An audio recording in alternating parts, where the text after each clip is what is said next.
দক্ষিণ পশ্চিম বঙ্গোপসাগর ও তৎসংলগ্ন পশ্চিম মধ্য বঙ্গোপসাগর এলাকায় একটি লঘুচাপ সৃষ্টি হয়েছে বলে জানিয়েছে আবহাওয়া অধিদপ্তর।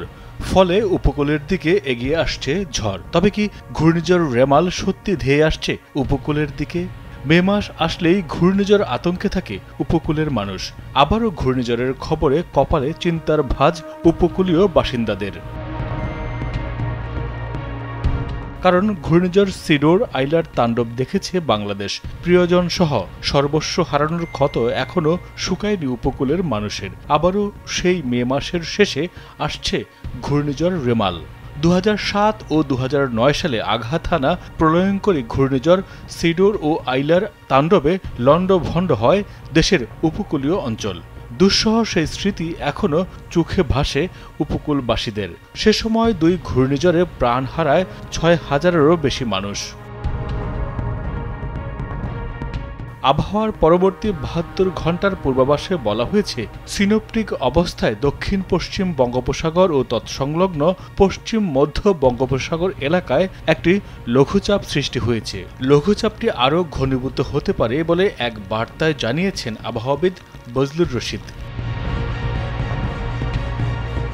আবহাওয়ার পূর্বাভাসে আরও বলা হয়েছে, বঙ্গোপসাগরে সৃষ্ট লঘুচাপের প্রভাবে রাজশাহী ও রংপুর বিভাগের অনেক জায়গায়, ঢাকা, ময়মনসিংহ, চট্টগ্রাম ও সিলেট বিভাগের কিছু জায়গায় এবং খুলনা ও বরিশাল বিভাগের দু-একটি জায়গায় অস্থায়ীভাবে দমকা, ঝড়ো হাওয়াসহ বৃষ্টি, বজ্রসহ বৃষ্টিপাত হতে পারে। সারা দেশের দিনের তাপমাত্রা প্রায় অপরিবর্তিত থাকবে এবং রাতের তাপমাত্রা সামান্য বৃদ্ধি পেতে পারে। জলীয় বাষ্পের আধিক্যের কারণে অস্বস্তি ভাব বৃদ্ধি পেতে পারে।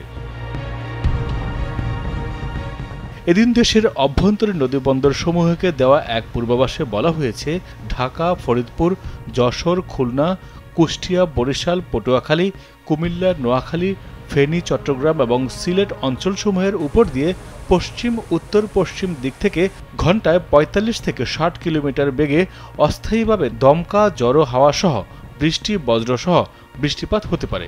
এসব এলাকার নদীবন্দরসমূহকে 1 নম্বর সতর্ক সংকেত দেখাতে বলা হয়েছে।